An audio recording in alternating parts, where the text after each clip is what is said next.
Hey, we're going to be talking about... Okay. Mm-hmm. Okay. All right. Third time's a charm. We got this. Ready? All right. Y'all press record. Hit your... We are two badass spiritual gangster real estate entrepreneurs manifesting our best authentic lives and spreading the good word. You're listening to Manifesting with Morgan and Madeline.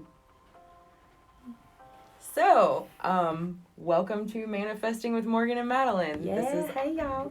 This is our first podcast ever, and my friend Madeline and I decided to get together to join forces to kind of talk about the things that we're passionate about. We've both been very blessed with our careers and just the way that our lives have gone thus far. So we both felt called to spread the good word. So. Yeah, definitely. I mean, this is something that we've probably been talking about for a really long time, right? Like, we have these conversations, and today, we're just bringing it to you guys and making it a reality. So we're excited to be here. I'm excited to be here. Yeah, I'm actually really pumped.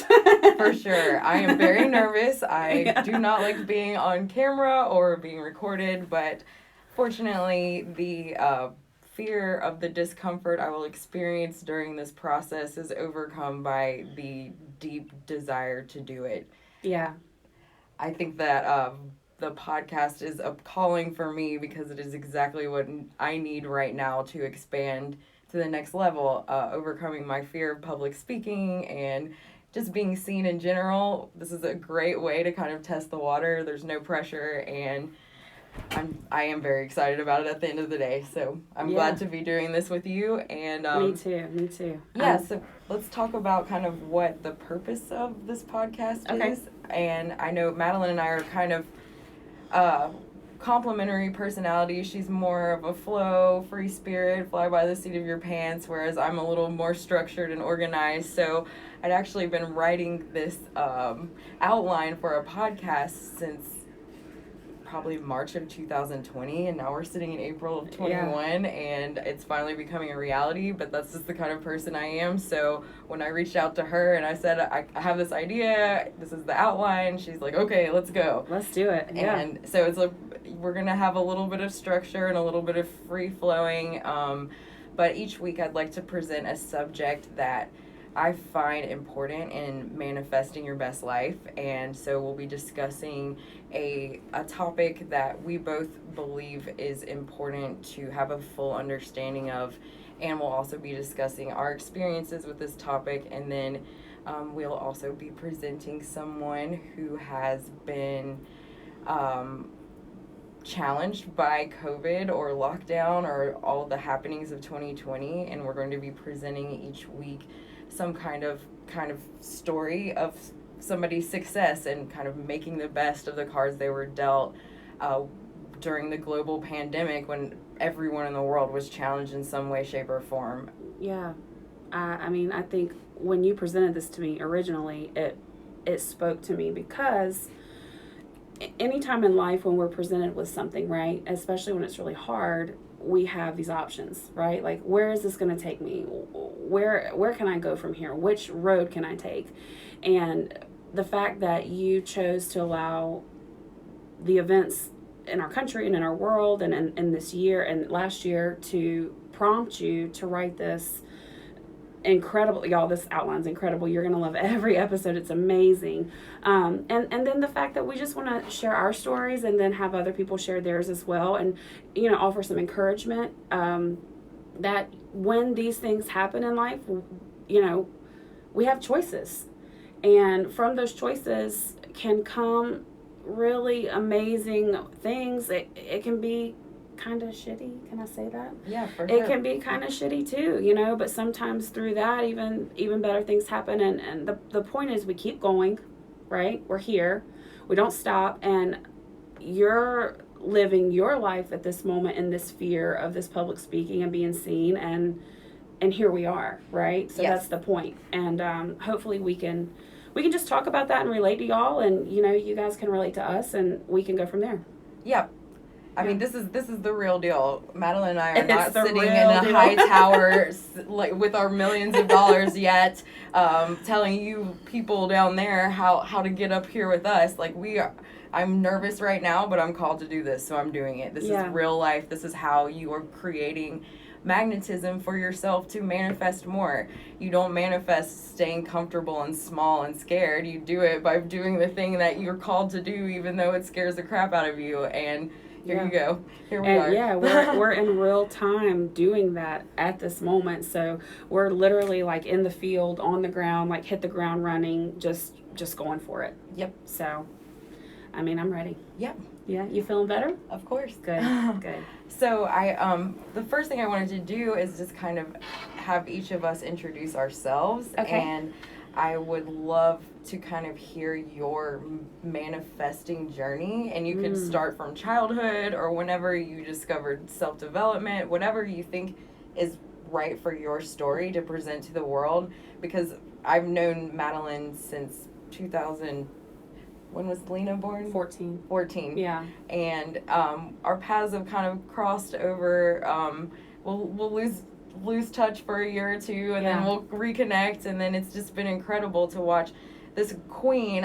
Since the day I met you, I've thought you were a queen, and our journeys, we've gone apart and then we've come back together, but I feel like we're in the same place, and it's so freaking cool to see somebody who I thought was cool when we first met just grow and evolve, and then also stay on the same course as me. I mean, it's rare, you know? Yeah, the word that comes to me is parallel. We really parallel one another, and sometimes those lines intersect, and it's awesome, like right now, but even when we're apart, it definitely, and I feel this way. This is a huge part of why we're doing this, is because I feel that this happens all the time, right? Like with the right people, the right opportunities, the right situations, you get this overwhelming sense of parallels that have been behind the scenes the whole time, and then when they intersect, it's cosmic. It's like, wow, like what just happened? So that's definitely our story. Yeah. I mean, I'm getting goosebumps right Me now. Too. Like, I didn't want to say it, but I am. This is what co-creating with the universe looks like. It's when you notice these kismet, synchronistic moments, and you don't take them for granted. You recognize like we're feeling this kind of way for a reason, and this is what we were put on this earth to feel. It's a channeling, and I know but maybe we'll talk about it a little for those who may have never put it in words, or may have never heard it, or want to say it. But I'll say it feels like a channeling. It feels really like an opening to the universe, and or God, or whomever, however you identify your source, your creative source. But you're opening your life to that with trust, and you're here to accept that and to open that, right? And to channel that, and that's what this is. Yes. And then we feel the earth and the universe in us, right? And then we recognize it in other people. So it's really just all a good day's work for the God in all of us, if you will, right? Yes. The air quote God in all of us, right? And having the opportunity to bring that out in another person, like there's nothing better in this life to me. There's not. I mean, we're using this opportunity to reach ourselves through other people, and reach other people through ourselves. So I mean, I'll start if you want me to with the story. Okay. So this is also going to be my first time hearing her testimony of who she is and how her manifestation journey. So I'm excited. Well, I tell you, I probably should have prepared. I didn't. So I'm just going to kind of go with what's coming to me. I'll say from a very young age, and maybe people can identify with this, that you know when you can feel things that you don't understand, right? So you start to feel these things, the depth of these things, and you're like, man, what is this? What is this thing? Why do I have that dream? Why am I meeting these people? Why do I feel like I've been here before? Why, and you don't really understand it, maybe, right? But then you start to realize that, so I was raised in a very, very yin and yang environment, okay? So things were really, really good, or they were really, really bad. And it kind of ebbed and flowed at the drop of a hat at any moment. So it was really sort of a kickstand on my bicycle. I'm like, all right, put the kickstand down or take off, right? And for me, I had to learn how to that's probably why I'm quick on my feet. Like, I had to learn how to be very quick on my feet. Like, who's going to be in what mood and how's that going to happen? So for me, I started to realize that the only person I had was myself. Yep. Right? Yes. And not in a like victim way or shaming way, or not in a way that I felt upset or angry per se, but in a way that I felt like I needed to explore, right? And everything came with that. So I would say that starting around the time that I realized that schooling, the traditional schooling, was really not a path for me. I started to say, I'm going to go get my real estate license. I did it like right out of high school. I was like, you know what? I'm going to go do this thing, and this is going to be what happens. And so for me, I don't know if you knew that, but for me, my life has been kind of like a series of lily pads. Like little unfoldings. Little unfoldings. Yes. Exactly. I feel the same way. And I might have taken 2 or 3 steps in one direction, stopped, shifted gears, went to another place, taken 2 or 3 steps there, stopped. And what's happened now is all of those sort of places that I've invested have come together. Yes. So I got my real estate license very early, and I didn't know what to do with it, right? Didn't know. I was like, I don't know what I'm doing. But my parents, my mom is a huge source of inspiration for me. They had rental property. They worked with Section 8, and they were always just doing something, you know. They're like, we got to go do this thing. We got to fix this floor. We got to do this thing. And I'm like, okay, cool. And, you know, these are people, we're blue collar, very low to middle class. Yeah. Right? Upbringing. I want to stress that. Very low middle class upbringing. And, but they were doing it. And they didn't have any, you know, nobody was going to tell my mom or my stepdad like they couldn't do something. They're like, yes, we can. So for me to see that, was awesome. And that helped me a lot. So I went to get my real estate license, didn't know what to do with it, sort of flowed through another chapter in life, ended up going to school to teach yoga. Oh. Yep. And did a couple things in between. But the main thing that led me to understanding how to manifest is to follow a calling. So you said that. So I followed many, many callings that I heard. I heard stirrings in my soul many, many times. Hey, you need to get out in nature. I moved to Alaska. What? Yeah. Good grief. Right. I was in a program called AmeriCorps. We lived in a tent. We like backpacked. It was wonderful and horrible. That's a whole nother day. But the callings were there, you know, and I was like, and, you know, these people call and they interview me and they're like, hey, so tell us about your experience with camping. And I'm like, oh, yeah, never camped in my life. I'm a pro. I went to Alaska and, you know, lived in a tent. But it was the following. It was the listening. So I guess where it has gotten me to this point is it has built trust. So all the lily pads, all the investments, all of the times that I started and I stopped, it was usually because I didn't believe in myself. I started believing in myself and then I got afraid. Yep. Or I felt unprepared, or I didn't feel like I was good enough, or I didn't have the proper credentials, or, you know, XYZ, like we can fill in the blanks here. And so every time that I hit these places that I was about to just really break through, there was a halt. Yes. And so right around the time I met you, I'll fast forward, I had gone to yoga teacher training. I had decided I wanted to teach yoga. I found out the news that I was going to be a mom, which was not planned, but incredible news, right?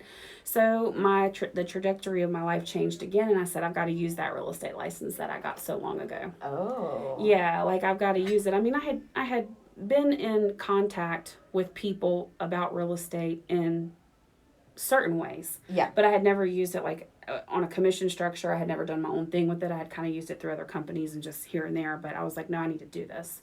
And what happened that I think put me or propelled me is when that little person came, I was like, okay, well, no more bullshitting, right? It's this is real.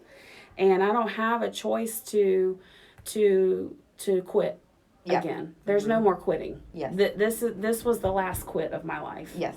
And from that moment forward, I knew that there would be no more quitting. And so since I have gotten very comfortable with failure, I've learned that anything is possible. Yes. Because I'm not afraid to fail anymore. Yeah. And in my younger, not that we're very young still, but in my very younger life, I was afraid. I was afraid to be seen as a fuck up or a failure, or, and the reality was, it was just me feeling that way, Yeah, for sure. And I don't feel that way anymore. Now I'm like, give it to mama. Yes. So I don't know if that answers your questions about my manifesting journey, but that's kind of a little background. So what have you done since Adelina, that's her daughter's name, since then, to kind of like water your garden and nourish yourself? Like, did you start taking classes? Have you read books? Like, what's your approach to fueling the journey? I guess now, once you recognize that this was something that you needed to kind of get power of your life and be in control and start manifesting what you wanted, how did you start to approach that? Okay. Yep. So this is where she's gonna love this, because we're so different. And this is we actually talked a little bit about this, but manifesting for me, fueling, yes, watering the garden, there was not a one-size-fits-all approach, and I realized I was approaching my life previous to this that way, and that didn't work for me. Yeah.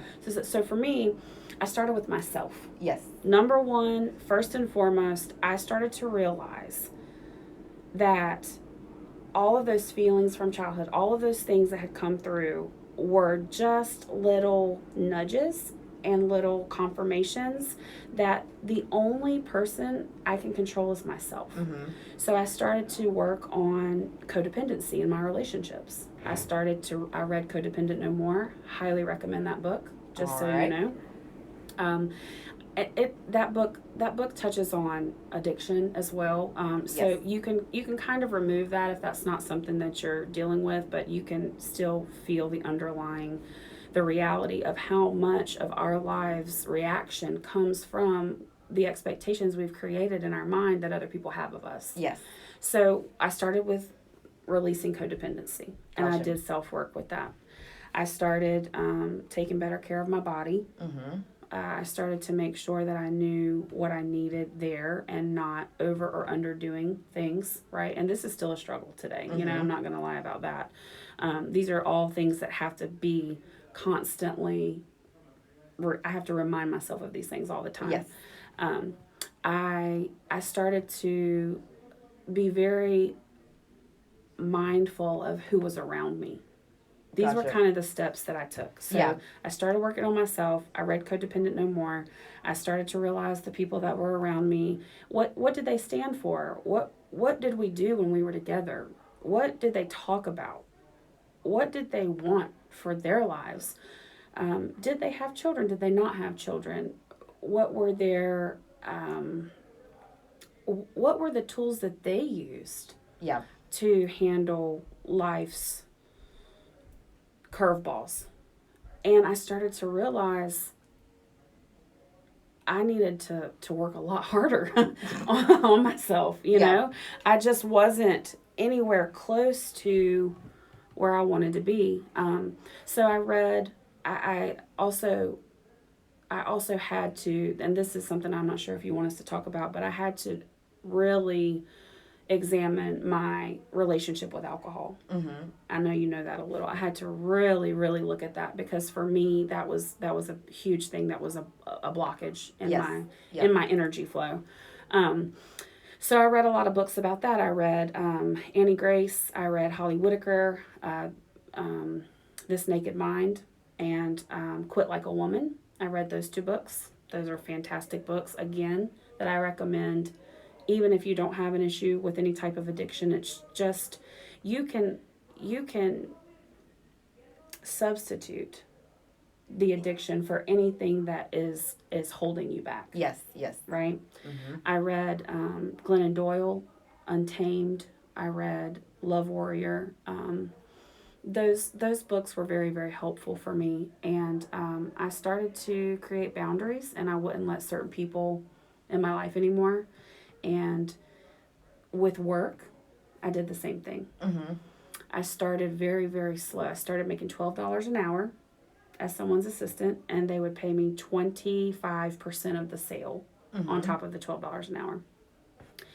And so I learned the ropes that way. I was like, okay, how does this work? But I mean, I was on food stamps. I mean, I was making minimum wage. I mean, if that, right? Yep. So Adelina and I, she was on Medicaid. I was on food stamps. I was working my butt off, but I was learning, right? And I was under this conglomerate, this large real estate umbrella, and I was an assistant to a team leader. Well, from that point, I realized I got to move up. Mm-hmm. So then I moved from assistant. I told him, I said, thank you so much. I want to be on the team as an independent agent. So then I was under a team, and that changed where I made 60 or 65%, but no hourly anymore. Okay. Yeah. From that point, it was very scary. It was very, very scary. And then from that point, I went to another company that gave me more freedom, and I was no longer under a team, just completely on my own, and I was making 80% at that point. Scary again, but I'm like, okay, I got this. Yes. And then that leads to 2020 when I started Solterra, and now I'm my own broker in charge. I own my own firm, and I bring home 100% of my earnings. And this all happened over the course of 6 years. So it was about a 3-year sort of average of leaps, right? Gotcha. So about every 3 years, I felt like it was time to move forward. Yes. Probably tons of other stuff too in between, but I started reading books, the music. I started to understand anything that I was listening to, watching, hearing, talking about was all my diet. Yes. I was taking all that in. Yes. And I started to realize when I'm sitting around with friends, like, are we talking about people? Are we talking about ideas? Mm-hmm. Are we talking about events? Is this feeding your soul, or is it taking from you? Exactly. Am I energized, or am I drained by this? And I would say that's like a really, really easy place to start. Yes. Just ask yourself those questions. So what gave you the courage to start setting boundaries from the start? Because I know, somebody like us, where it's, we're scared children, going out and becoming adults, setting boundaries is difficult at first. Like, what was it that kind of pushed you over the edge to take the leap of faith to start building walls that were necessary? I feel like I'm lucky because it was Adelina. Yes. It was a protection that was always in me, and I had used for myself, like I said, many other times, but I was only able to get to 30 or 40% with myself. I couldn't get to 100% with myself. So it was the love of your child first that taught you to love yourself enough to protect both of you. It was, because she made me look at myself. She made me understand when I started to think, what do I want for her? What's best for her? And I had these conversations with other parents, and I started to realize, well, how can I preach if I'm not the choir? How can I have to embody and live. I can't tell her, don't say this and then turn around and say it. I can't say, don't do this and then turn around and do it. So I had to just really work on myself for her. And I realized that, when I was, and I think that's a recurring theme in my life as well. I can look back, and I fought for so many people. But when it came to fighting for myself, again, I couldn't get to that 100%. Yes. I was always able to fight for someone else. There was never a question. If it was someone I cared about or someone I loved, I was going for it. But when Adelina came, it flipped the switch that I realized that I have to lead by example. Yeah. And there was no option. I don't know how else to say it than it was a switch. Yeah. I mean, that makes sense. There was no other option. And I thought, if this little human is going to feel comfortable and confident in this life, she has to have a comfortable and confident mom, you know? And we've just been kind of growing together ever since, So, what about you? Oh my gosh. That was a lot of me talking. No, I'm really enjoying getting to know you, friend. Yeah, I know. I guess for me, I grew up in a weird arrangement. My parents had me super young, and I was blessed with having 2 sets of very young grandparents. Mm-hmm. So, and from 0 to 4, I was passed around between my parents and Mm-hmm. then my mom's parents and my dad's parents. Okay. And then when I was 4.5, 5, we moved from West Virginia to South Carolina, and I went from having this tribe to just my young parents who were trying to get by and just children themselves, more or less. And so I just developed deep abandonment issues from that, and I can trace it back like over and over again to like having not only get passed between 3 families every week, which kind of like hurts, but then to just leave everybody all of a sudden and move 4 or 5 hours away. So then when I got to South Carolina, my family started having issues. I'm not going to disclose anything, but my whole world kind of got turned upside down. My sister was born when I was 8, and at the same time, some heavy stuff was happening with my parents, and so it was just an abrupt end to a childhood at age 8. Yeah. And my dad ended up relocating to North Carolina, right outside of Charlotte, an hour north, and Statesville is where we landed, and I just felt, I was 10 years old when we moved to North Carolina, and I just felt like a space alien. Like I did not fit in this world anywhere. Yeah. And I moved to a country club, and it was all these like oh, little wow. housewives. I didn't know that. Yeah, so I went from being born in southern West Virginia. My first house was a trailer to fast forward to age 10. We're in a country club, and my dad's crushing it with work. My mom's doing well. And I've got a little sister that I can't stand. But I don't know. I can't explain it. Just moving to a small town alone as an outsider in the South is not easy. Yeah. But then the country club life and going to a small private school, it was all like, I just did not fit into this world. And the only solace that I had is my neighbors a couple houses down. There was a daughter that was a year older than me and a son a year younger, and they would take me to all their church functions. And I wasn't not raised Christian, but I wasn't also like, it wasn't like something that was force fed to me at all. And I got to go to church and have this family of people who didn't know who I was, these sweet little old ladies that all like learned who I was quickly, and this just warm embrace of that small church community. And then my parents started going through divorce in middle school, and I had my little church tribe. And it's crazy for me to like look back, because I've never felt like one of those church people, but I literally had to go because of the community, because my family was falling apart. I'd been taken away from my grandparents, and so that's all I had. And then once I got to high school, the bottom fell out. I went to a high school that was hard as nails my freshman year, and I got bullied a lot. Bad. Which school? Statesville High School. See, these are crazy parallels too. I don't know that we've even. So my family, I was with my mom in Charlotte, and I was with my dad in Statesville. Yeah. My whole life. Yeah. So I know. It's weird. It's so That's weird. why I'm like, You so high. understand. I know it. I had to eat my lunches in the cafeteria, like in the bathroom. bathroom. There's a lot of tension at that, in these small towns, public schools like that, and that creates a lot of pressure. Yes. Yeah, I feel you. I know. Especially, I was very mature looking, but I was terrified on the inside, so that also attracted a lot of bad energy.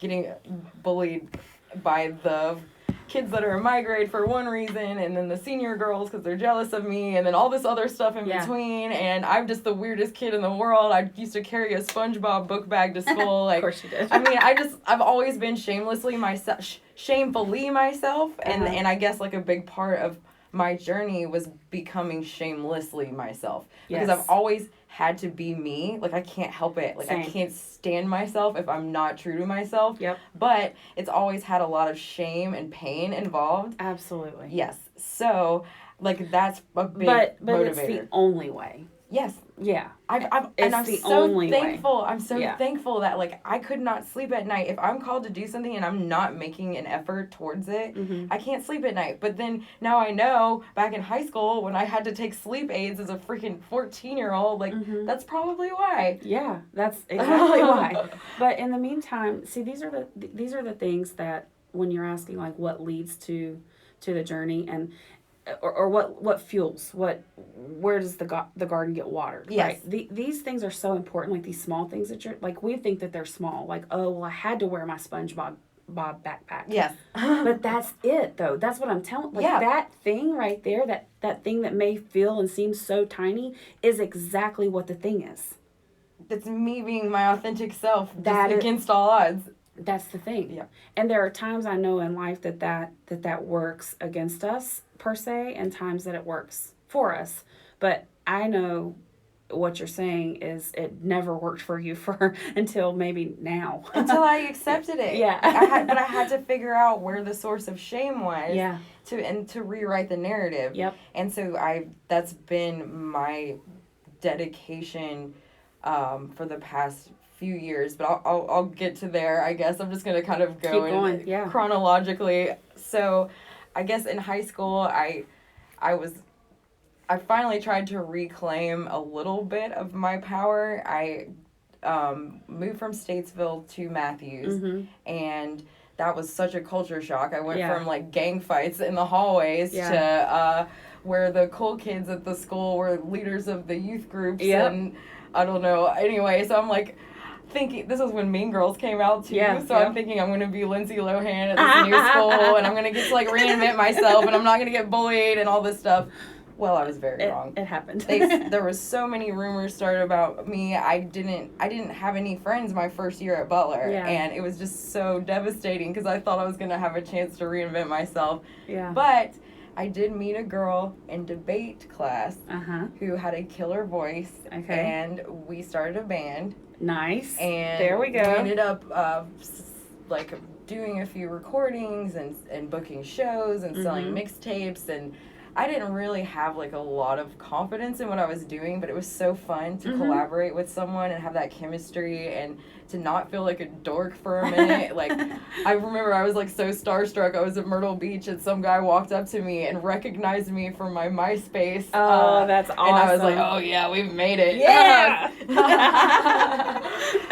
But anyway, so, yeah, I guess, like, high school I was just uncomfortable, more or less, and then I get to college, and all of a sudden I can be whoever I want to be. Yeah. I got out of my mom's house. I accidentally lost 15 pounds instead of gaining it going to college because I quit being miserable and eating my feelings at home because all of a sudden I had freedom. Yeah. And so I didn't have to, like, numb my misery by overeating. Yeah.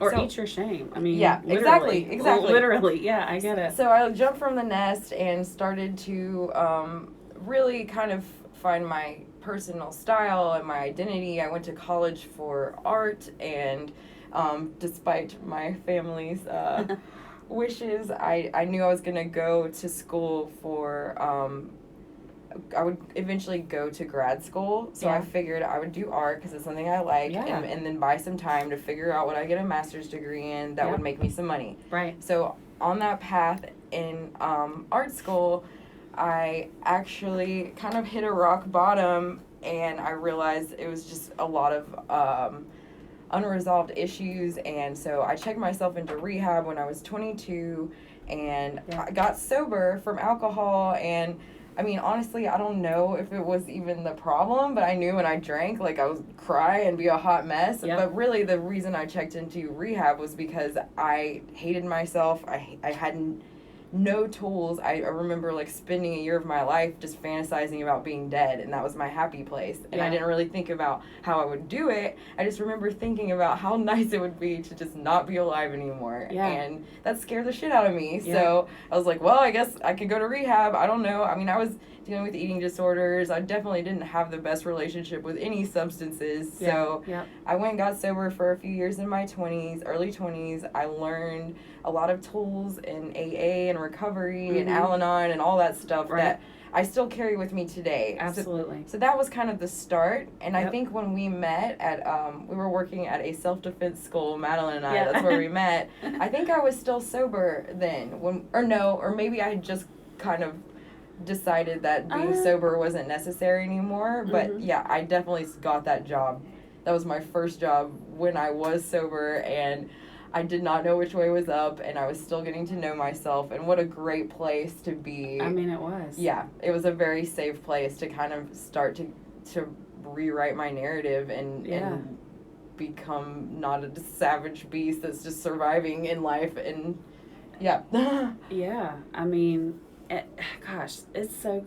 I know we know these things. I know we've mentioned and talked about these things before, in pieces. But to hear it out loud, it's just so many light bulbs are going off for me, and like connections that I'm making that maybe I didn't know what the thing was, but I knew it was a thing. Yeah.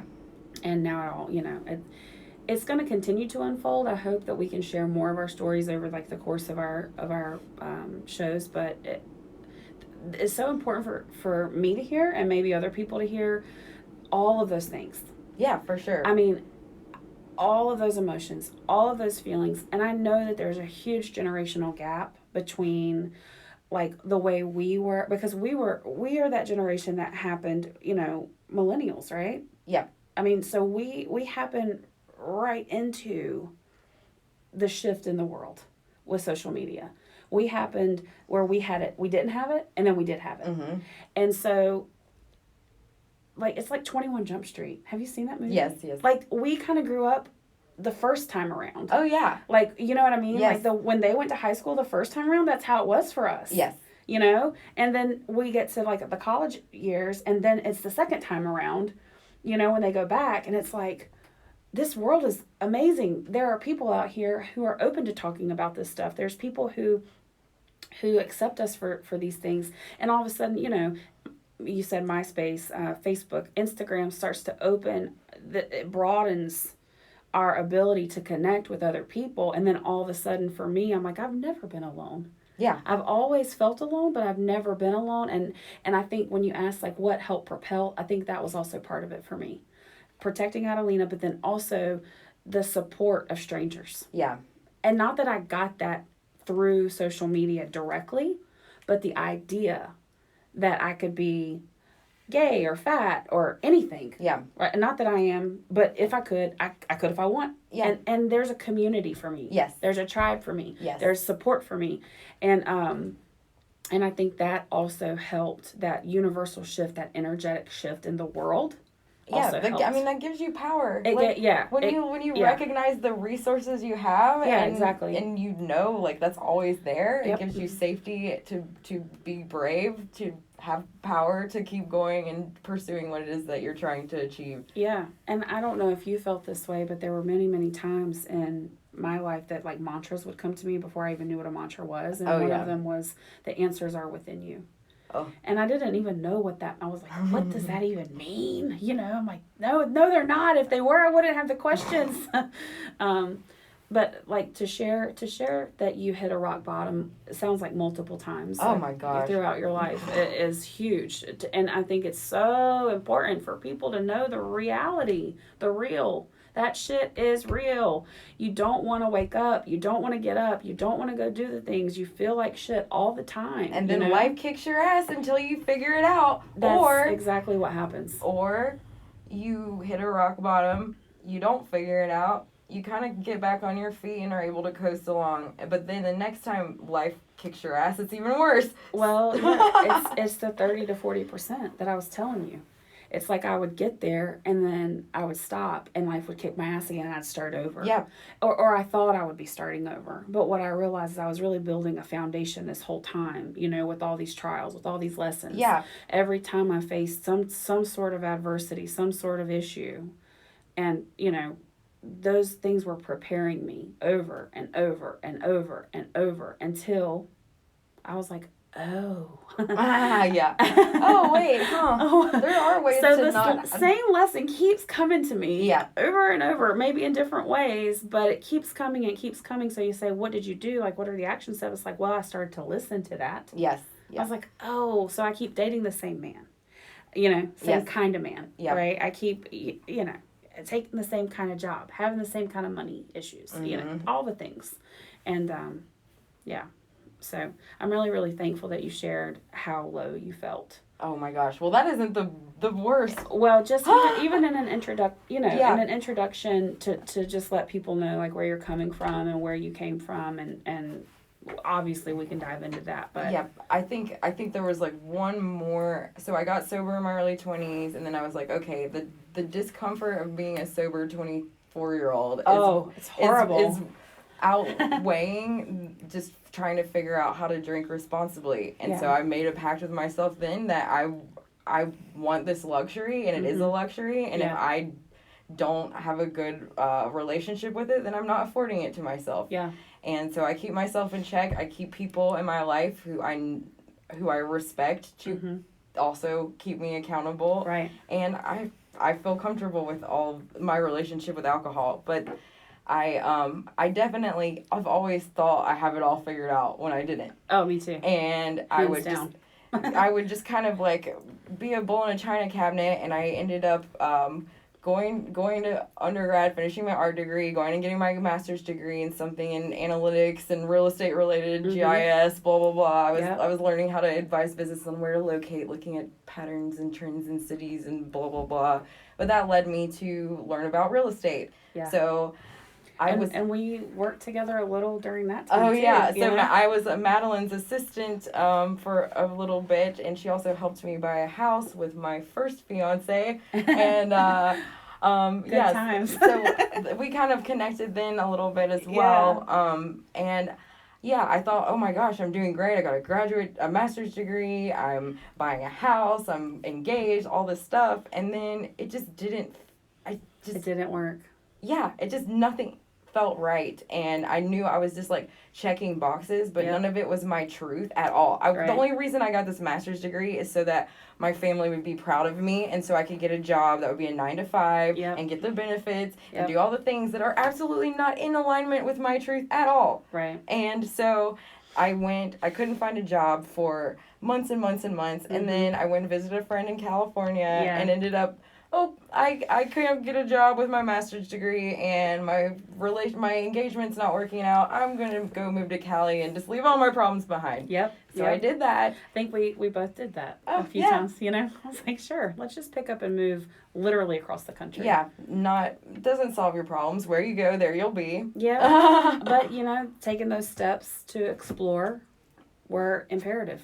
Well, and that was the fast track to the biggest rock bottom I will hopefully ever have, because I ended up getting in a bad relationship, got the brake speed off of me. My mom had to come find me in Northern California and take me to the hospital. It was insane. But unfortunately, that's what it took for me to realize, like, I am not living up to my full potential at all. Yeah. The way I felt every day was still this, like, self-hate and despair. And I knew I wasn't put on this earth to feel that way, but I wasn't brave enough to make a change. Or the changes I would make were just, like, half-assed Band-Aids. Yep. And I like what you're saying. I don't like that you're not brave enough, because I don't find that's not true. I feel like we didn't have the tools. Exactly, you're right. It wasn't a lack of bravery. Yeah. It was a lack of resources. Yes. I just think it's important that we I appreciate acknowledge that. Yes, you're right. That you're you right. acknowledge that, because we don't want to tell ourselves that narrative. We don't want to create that, because it's not true. Yes.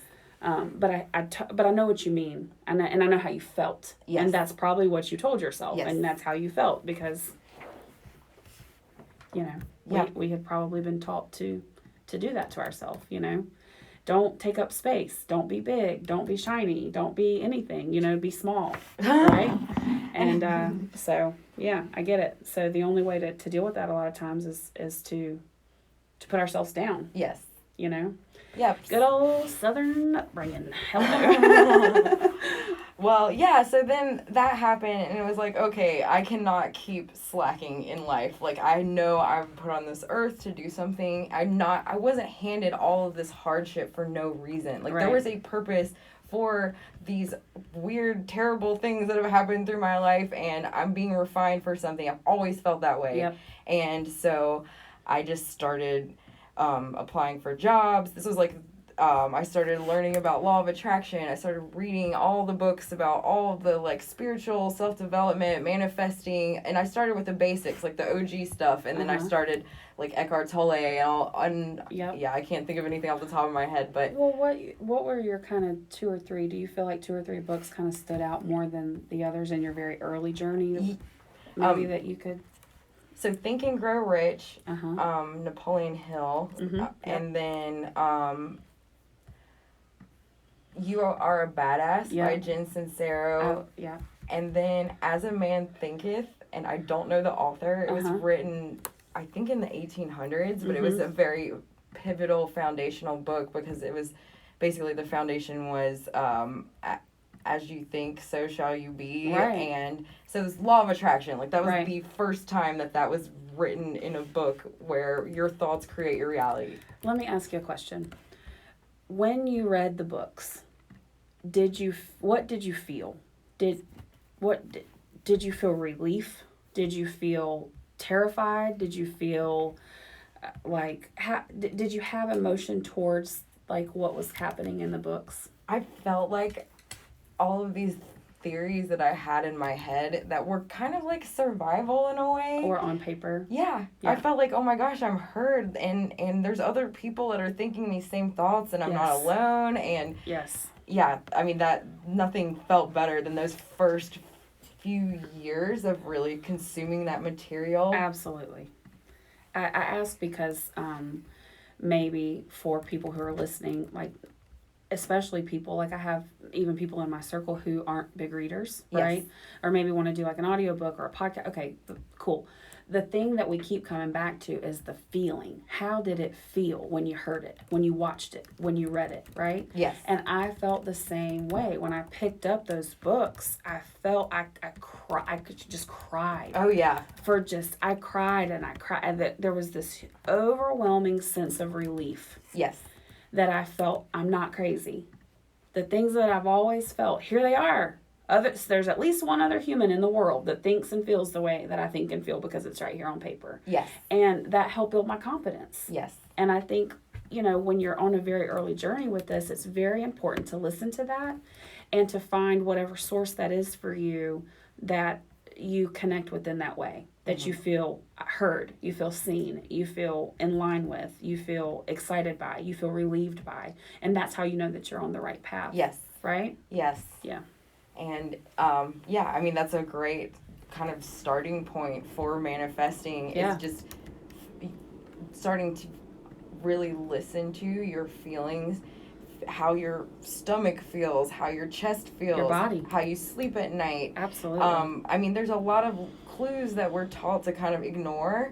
And that, I mean, for me, that was a very important thing, was just allowing myself to feel my feelings. And then, because that also helped me identify them. I was a bottler.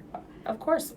Of course we were. Yeah. And I say, I can't speak for you, but I know in certain terms, like I said, the yin and the yang, right? So not in all aspects of life, but in many, many aspects of life, a lady was to be seen and not heard, and we were to be beautiful. Of always. Course. Yes. And our lipstick should be on, and our, and we should never look how we feel. Right? Of course not. And I still kind of believe that, just a little bit. I still like the hair and I still like all that. But with that came a numbing, right? A numbing to the feelings and a way to learn to completely ignore yourself. Yes. And, when that's embedded in you from a very young age, it's really, really hard to dig out. And why would you want to face your feelings if they're bad course. And you don't have any tools to even know how to get out of that headspace? Absolutely. Yeah. Absolutely. And so those books, like you said, that first step, those books, and just sort of that moment, that's the action, right? Reading the book is the action. Like, that's the first step. Yeah, that was the first step, and that's a very safe and very small first step. It's a big one. It's huge. But for me, the real action for me was figuring out how to implement them. Because I'm the kind of person where I'm not going to read a freaking book unless I'm going to squeeze every bit of juice I can out of it, or else it's not worth my time. Yep. I'm very into efficiency, and I don't like to not use every minute for whatever its best use would be. And sometimes that's going to be laying around and eating Arby's at 10:45 a.m. on a Saturday. It really is. But that's intuitive, and that's what you need. Yes. It really is. It really is. This happened the weekend before last. I had to tell on myself, but I have no shame. Anyway, yeah, now I just lost my train of thought. Sorry. Small step. You said it was a small step, Yeah. a big step, and you're squeezing all the information out. And Yeah, you're I mean, gonna what's use the it. point, you know? Yeah. And I feel like that's where a lot of people stop, and that's why I feel called to do this podcast, is because, like, it's not just the consuming the material, it's applying it, and I've found some really cool tools that I want to share with the world. Absolutely. That can help you kind of skip some of the mistakes that I made or mistakes I see my friends make, and really make the most of your time and your efforts to claim your power and live your best life. Yeah, absolutely. And like you said, unapologetically, without shame, right? And really just building that confidence to be okay failing, but to put your efforts towards making these attempts that other people have or that are tried and true, that we know work. Yes. That we know these things work. And you can take it, like, obviously, y'all, we are not some, like, silver spoon-fed, ladies up in here. Like, we are keeping it real with you, so I know that if we've been there and we've done it, that anybody can do it. I mean, that is like, I know that is what I can say is a fact. Yes. Yeah. I mean, I've lived on every level of the, socioeconomic sphere. I was bullied as a kid in high school. I was not the hot girl at all. So now I'm still like, I don't even know what I am, Like, I'm half dork, half bombshell. I don't know. Well, but I'm okay with it. That's the only way to live, you know? Fully yourself, whatever that means. Exactly. So, yeah, the thing is, not that we're only going to encourage, right? I'm not going to bring anyone down. I'm not going to say anything negative about anyone else. But what I will encourage anyone who's listening to understand is that we are doers. Yes. We're not just theoretically creating these ideas. We're out here doing them, right? We're actually, like, in the field. Yes. So I can say anything that I'm going to tell you is straight up and from firsthand experience. So yes, she is very honest, and I appreciate it. Yeah, probably too. Well, I guess we can conclude our first podcast. I think next week we will begin to kind of dig into different subjects that we'd like to cover, and we'll be talking about the foundation of manifesting, and that is all about unbecoming. Yeah. So I'm excited. Yeah. Thank y'all for joining us. Yes, thanks for listening. That was solid. Wow. I didn't hear the whole thing, but when I came in here, y'all are getting into some good stuff. Yes, queen. Wow. Did you love it? Okay, me too. That was amazing. You did so good. That was really Your nerves evened out. Yeah. Shit. Oh, nice. You look great. You sound great. Oh, I guess we can get off of live now. Oh, that's true. Oh, well, I hope they saw that. Can you help me? Uh-oh, I don't know how to do this. Just push the button. Where's the button? Like in the middle. Here, let me see it. Okay. Y'all killed that. Thanks. That was really freaking good. I don't know how to. Well, How do I stop it? Oh, right here? Was it even running the whole Yeah. time? How do I stop it, Jabin? Help me. It's like... How do I stop the live? Oh, yeah. But does it save it? Yes.